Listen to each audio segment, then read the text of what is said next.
Cool. So the next slide, we have the actual schedule with the results. This we got from the yearbook, although. Basically, you see the opening game was against Franklin. Shutout, 14-0. HP. Jordan didn't have a team, huh? Yeah, he did not have a team. You're right, Mark. Oh, they forfeited. Mm-hmm. Okay, and then you have Southgate, which that Southgate game was a game-winning double or a halfback pass, right, to Mario Yep. Last play of the game. Yeah, I think that was probably the best game of all. That was pitch the best game of all. The pitch Yeah, exactly. Yeah. And then Bell, you guys lost that game, man. I kind of remember that game one just being off, like everything felt off. I remember there was one time where we punted. I was on the punt team. We punted, and then I was supposed to be on the field for defense. And I came off the field because we had just punted. And I don't know, it was just, I came off the field and I was on the sideline. And I remember fucking Tony Rosales yelling, like, that fool looked like he was going to hit my ass. And he was like, how come you're not out there? And I was like, what do you mean? And it was like, it's fucking defense. And I was like, oh, shit. And I was about to run out there and that fool grabs me. Because back then you could do that shit, right? I don't know. He grabs me and he like fucking threw me off the field and it was like, fucking stay off then. Like, I just remember that game being all up. I remember being in their fucking pool where it was full of chlorine and like your fucking eyes were watering. Like, I just remember that game being all like fucked up. There was one of the, I guess the play that would best describe what happened that day. We were really good at running back kickoff returns. If I'm not mistaken, we had probably anywhere from like 15 to 18 kickoff returns for touchdowns. Cross block? Yeah, the cross block. Remember that, Richard? And I'm not exact. I tell people correct me if I'm wrong, gentlemen, but we had about 18 kickoff returns for touchdowns. If I'm not mistaken. I remember literally like cross blocking fools, and I remember telling them touchdown, bitches. Yeah. And fucking Alan Castor would just be flying by. Yeah. And it was like an automatic. Like, and against Val, this and Richard, you coached a long time. So and tell me, or even Shorty, I know you coached for a while. I don't know if anybody else has been coaching, but Shorty and Richard, tell me if you have ever seen this happen. We're playing against Bell, opening kickoff. Alan Castor busted for a touchdown, right? But it got brought back. Why? One of our players, and these guys know who it is. I'm not gonna fucking put him on blast, but one of the players fucking clipped a guy going downfield, right? So as we were blocking, he clips a guy. Then Alan Castor breaks. And the same kid clips another fucking guy. He has 2 clips on the same fucking play. I've never seen that in my career. Richard? Call him out. I don't remember who it was. Call him out. Call him Was out. it Ballard or was it you, Zepeda? If I have his number, we'll call that fool right now. Call him out. Who was he? Luis compadre. Luis. Hey, but you know what? But I've never seen that in my career. I've never had. Oh, Suarez did it then? 2 penalties. In his defense, Sack did it almost every game. He just didn't get caught. You're right. I agree with you, Richard. Yeah. But that was our game. Like we had a great fucking team, and that I think, like Richard said, we were off. We were just off. We couldn't get it going. Absolutely. So then we have Locke, a big win. Fremont, a big win. Jefferson, a big win, which we have that tape that we came up on, which is really cool that we got. And then top it off with the Classic. Obviously, that was a good finale end to the season. You guys did really good in that game. It was a close game, man, from the beginning, from the very opening kickoff. You see the onside kick. And then up till Razzo's interception. So that literally is a nail biter, dude. It's a really good game. I really enjoyed watching it. I watched it how Shorty said, like a fan, dude, like crack a beer and watch it. I know you guys watched it more than once. You break it down, and it's a really good game, man. How do you guys feel? Milan, Vasquez, Tony, Art, Shorty, Rich. How do you guys feel like, you know, when you guys won? I mean, I'm just curious. What was the feeling from a kid's perspective? Hey, you know what? Honestly, I know you guys uploaded some of it. I did see some of it. I didn't get a chance to see all of it. I think back in the day, I didn't know enough about football.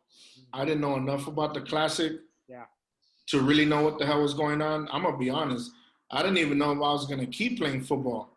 You know, just growing up in the projects, I remember all the shit I had to go through, just going home after practice. I remember I couldn't go down 4th Street because I would get hit up from the fools from Evergreen, Breed, Vickeystown, State Street, Clarence. Everybody thought I was from Cuatro. So I remember having to go, like, walk home down 6th Street, or I used to have to go through the park, around the park. And then right where Puente Learning Center is, that used to be like an open area.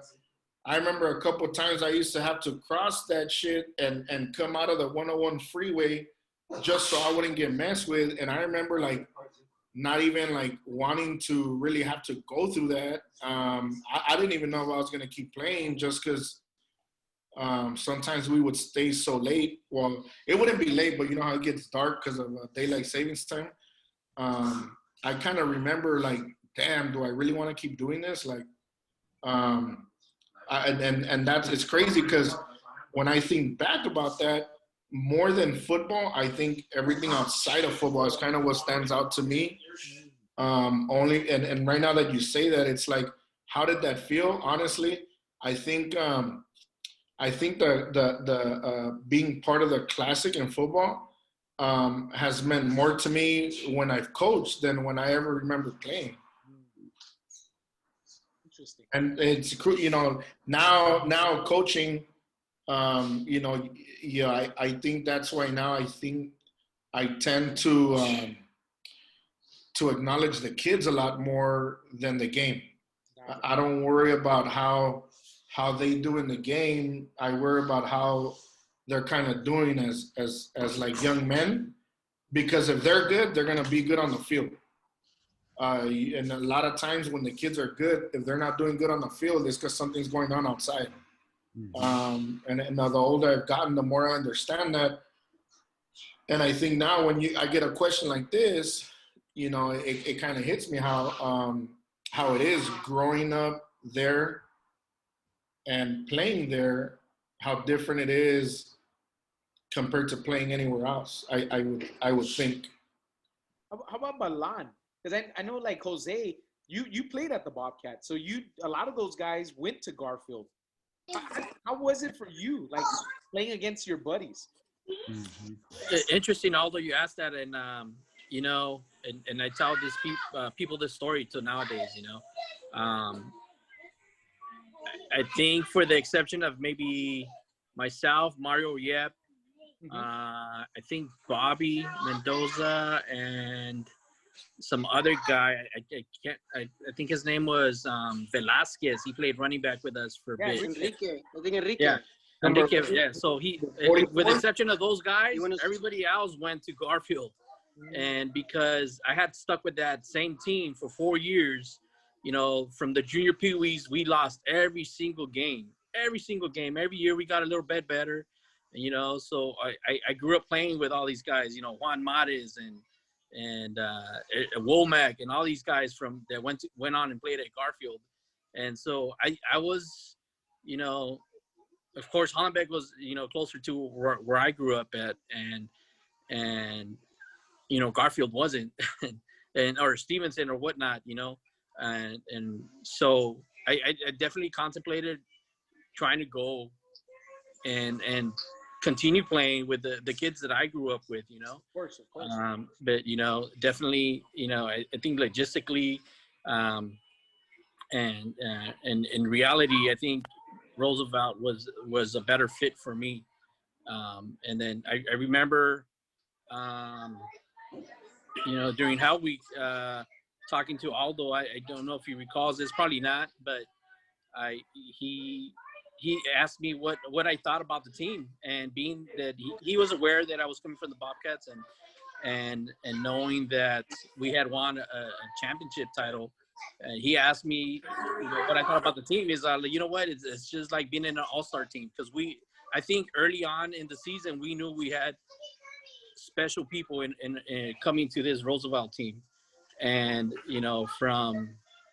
from linemen, from even kids that had never played in the actual team, had showed a lot of potential and to grow and have good talent and be able to continue playing and lead the team into what could have been great teams throughout the years. But definitely, and then from my point of view, like I said, coming there and having the knowledge of what it is to play on both sides of the line and special teams, and like I said, I played with a group of kids that were talented in certain areas and others weren't. And unfortunately enough, I think we were all blessed to have like fast people like Orlando, and then Mario Yep was our quarterback at Bobcats, and Mojalca took over, and Mario was the backup quarterback, and so we had a lot of great people from defensive line, and like I said, I wasn't big enough. I think if I would have been at least 3 inches taller, I think for me, football would have been a different story. I would have been up there hitting hard, play, hopefully starting and being out there, with Zepeda and Emilio and knocking heads, but unfortunately, in reality, through high school and even after when I joined the Marine Corps, I never grew out of 140 pounds, 5'4". So but and I think it's important to know that it's not what size that matters all the times. It's the heart and whether you want to do it or not. And I think we had a lot of that in our team, from other kids looking up to us, as in the 9th grade, and I think we all learned from each other, and that's basically, I don't know. It was a great feeling, knowing that we won the championship title at Roosevelt as a Frosh-Off team, and when I ended up getting kicked out in the Classic, fighting one of the guys that I remember that. Fighting one of the guys that I played with in the Bobcats, and he somehow I don't remember who, or for whatever reason, I ended up getting moved to middle linebacker. If you guys look at the film, I got moved into middle linebacker. And I think Zepeda was playing D-line. I was outside linebacker, I think on the right side. I don't recall, but and somehow after halftime I came out and I was pumped up, and I don't know if Rosales was just Bala, you're gonna play linebacker, and just and then just change the game after that, and then getting that sack and then being, like Aldo was saying, in and out of all those plays and being somehow part of it, whether it was getting containment and dropping back out to the flat and covering a pass, but definitely reading for me, I always enjoyed playing in the middle, and I was at home knowing how to read the plays and whatnot. And if you go back and look at the film, you'll definitely see that I might have not made the tackle, but I might have plugged up the hole and turned somebody else to make that tackle. So yeah. I'm just curious. Hey, Ontiveros, you win a Belvedere, right? Yeah, so for me, it was like you? I want to bow there. Half of the guys that I played against, I mean, I knew, like Alfred Munoz, Sotelo, Womack, all those guys. I mean, I remember going to Belvedere, and I remember Coach Sid coming to school and recruiting the Roosevelt guys, and then obviously the Garfield coach came over, and they had their little thing over there on that side. Mm-hmm. But I was really impressed with the way Sid came through, and so I was like, you know what, I'm gonna try Roosevelt. So kind of ditched those guys and came over here, you know. But yeah, it was exciting for me because I've been watching the Classic.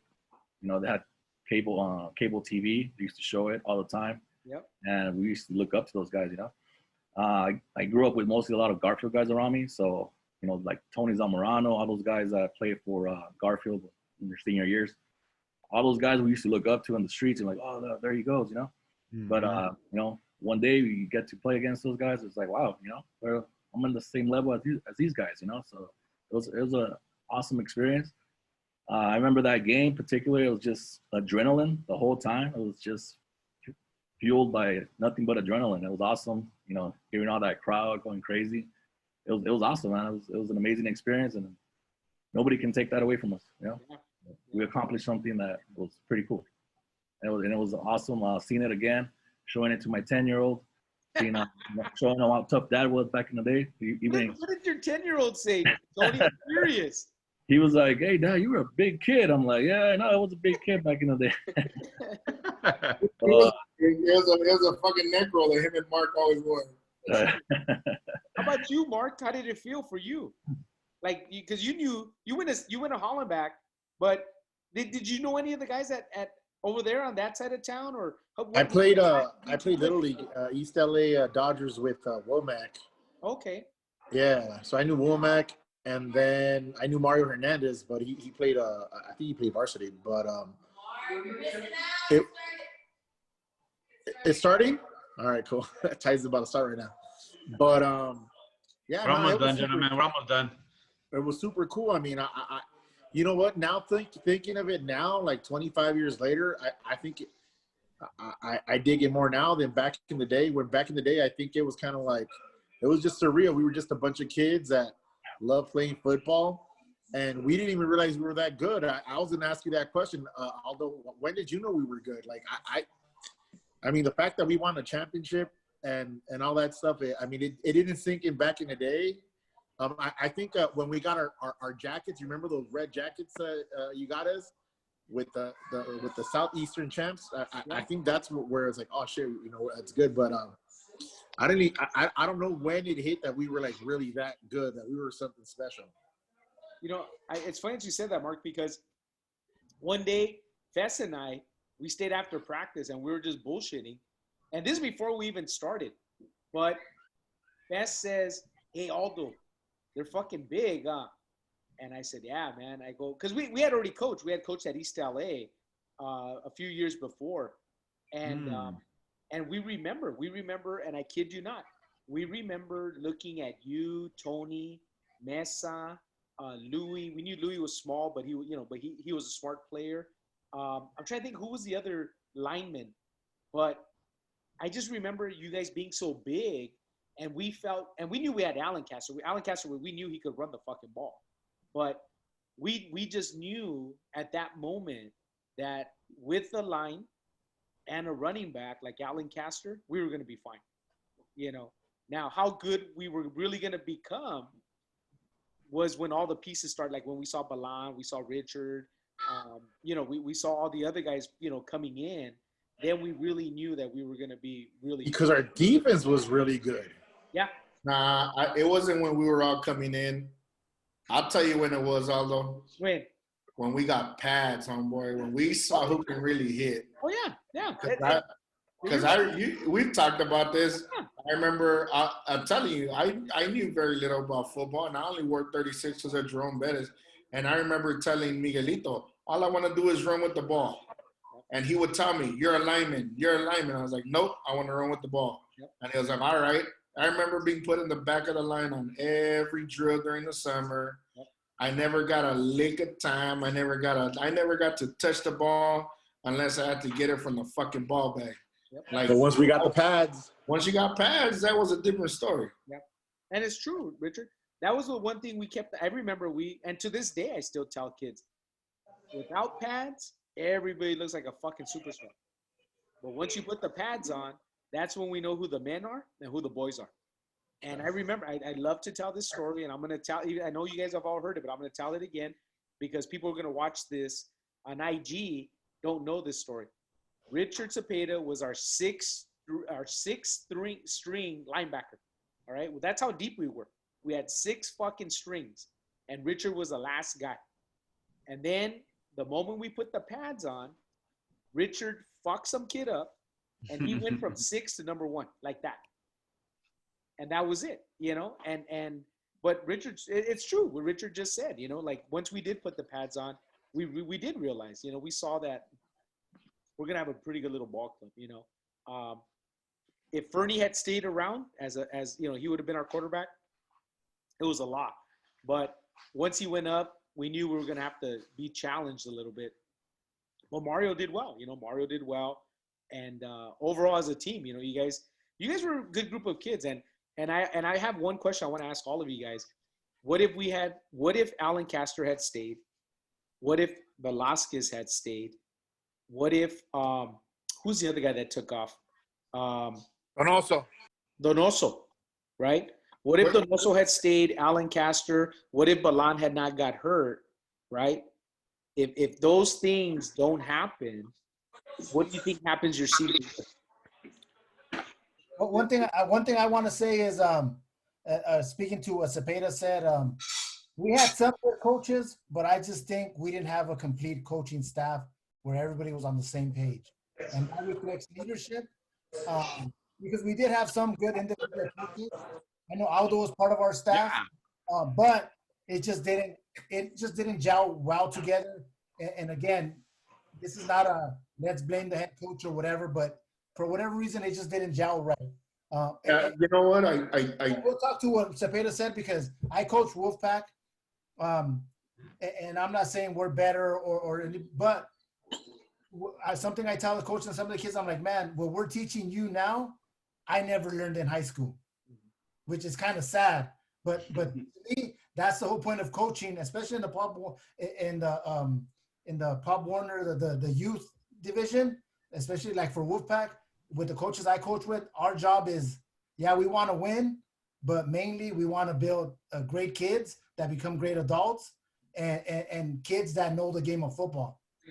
You could have talent all you want, and we do have some of the best talented kids sometimes, not always, but it's teaching them the right game, because I've seen kids from other teams that are so talented, like, oh my God, this kid would make it so much further if he had better coaching.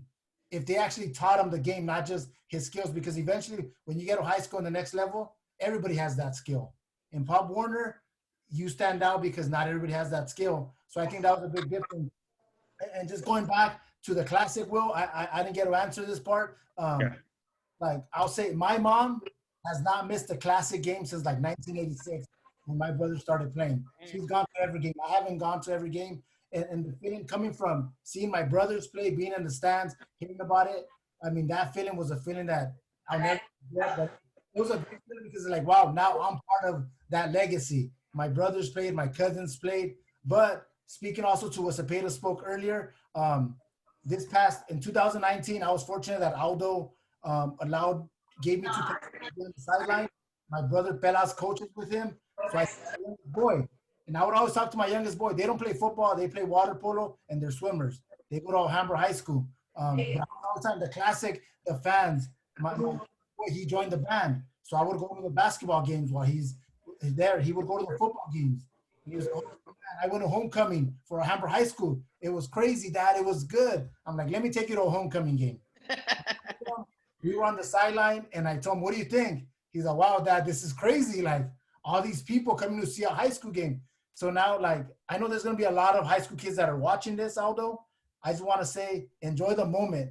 I know you want to win, and it's easy for us to say, and Garfield people will say, well, it's easy for you to say that because you guys lose a lot, but enjoy the moment, because at the end of the day, like, high school, it's a great memory, but it doesn't define who you are in life. You want to be successful. You want to do good in life, but that memory of being in front of that crowd, playing in that game, having the cops take you to and from the game, like if you're a superstar, I mean, that's a feeling you're never going to forget. And yeah, we lost. That was the only year I won in my 4 years. And I know when you were a senior, Willow, things changed and Casagran came in and he changed the program and you guys started winning. But to those of you watching this that are still in high school or going to be in high school, enjoy the moment.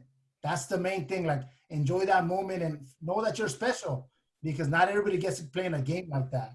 And the fact that we won, it was an unbelievable feeling, especially the way it started. I mean, props to Garfield, to Casagrande. I know he was on defense. They scouted as well. They scouted us very well to do that onside kick. They scored first, but I give a lot of props to the sophomore, Richard, everybody else that was on that team. We didn't give up, and we ended up coming back, and that was that we came back. But the Classic is it's a great event.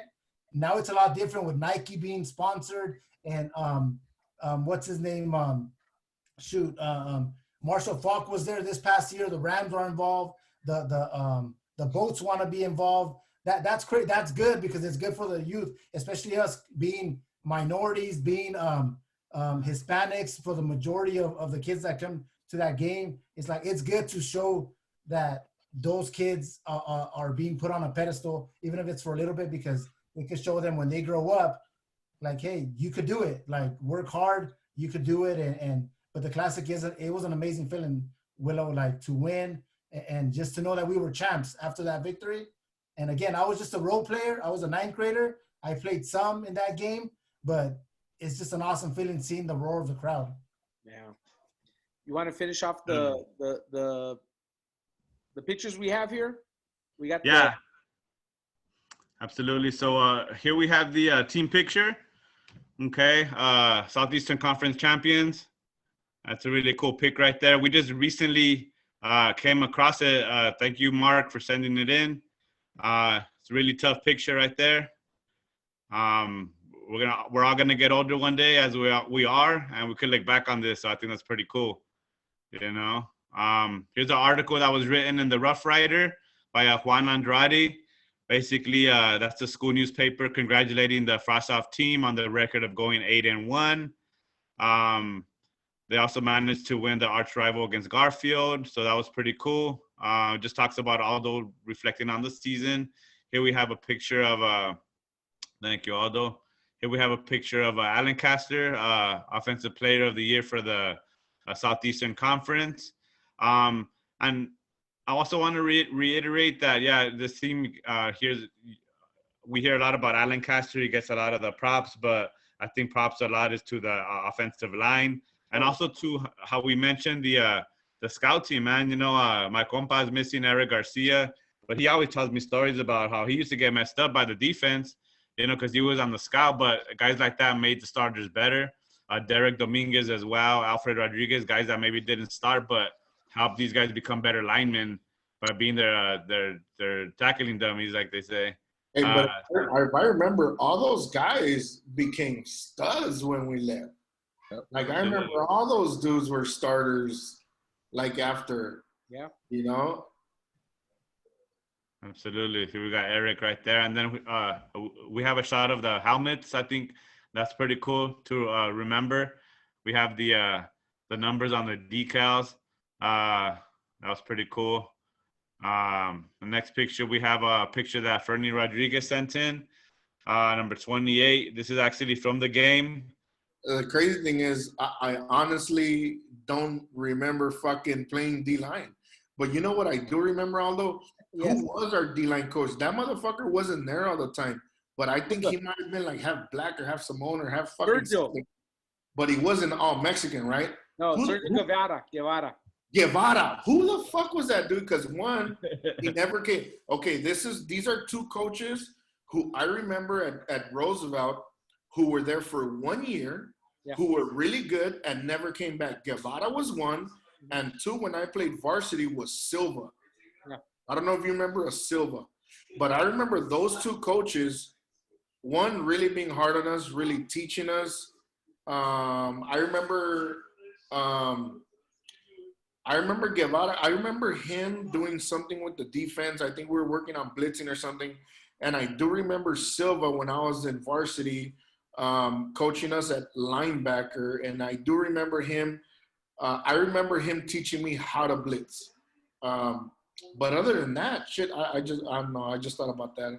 It's crazy when you start reminiscing, shit just pops in your head and you start throwing shit out. Like the uniforms, dude, the high socks with the black cleats on the all gold looks pretty tough on film, guys. That's just one thing I always like to realize what guys are wearing, and I think that whole look, shit, even the home jerseys, the red top with the high white socks and the black cleats, that's just fucking iconic. We wore similar my senior year, and I was happy to bring that shit back, the high socks and the black cleats. I got hate, just to say, I do remember this. I got hated on for the white socks. If I remember, I would wear high socks during practice because we practice on the softball field, and that dirt would really tear up your knees. And I remember wearing high socks during practice, and everybody used to shit on me for wearing high socks. And I remember one day Aldo pulled me up and said, hey, something about I like this look or some shit like that. And he said, we're all going to wear high socks. And in the locker room, I got a lot of shit about that. But I didn't put him down. Fuck that. Yeah. I don't know if you remember that, Aldo. I do. Yeah, we always liked that look. We thought it was it's funny because right now when I'm coaching the team, the first year we had all the linemen. With the linemen, only the linemen. We have those guys wear the white socks. And now the rest of the guys, I don't give a fuck anymore. Like, I don't care. It's like, they could dress however they want. They're the pretty boys like Willow. And I just let them be, you know what I mean? But the linemen, I tell them, hey, you're gonna dress a certain way. Whether we like it or not, the linemen are the heart of the squad, and that's it. The way the linemen go is the way we go, and so I make them still kind of listen, but it's different. It's different, and we could have that conversation another day, but that's pretty much the end of the PowerPoint, Will, and Sure. I just want to say that, hey, it was. I had a lot of fun. I had a lot of fun tonight talking to you guys and reminiscing, about something that happened 25 years ago. I thought it ended at night, honestly. I never thought 25 years later we would all be here, discussing it. And I don't know. I think it's pretty cool. It's pretty cool, that we have this opportunity to reminisce. But thanks, Willow, and thank you all for being here and just taking the time to share a moment in time that I think we're all proud of. Take care, gentlemen. All right, guys. Thank you all. You guys. Peace out.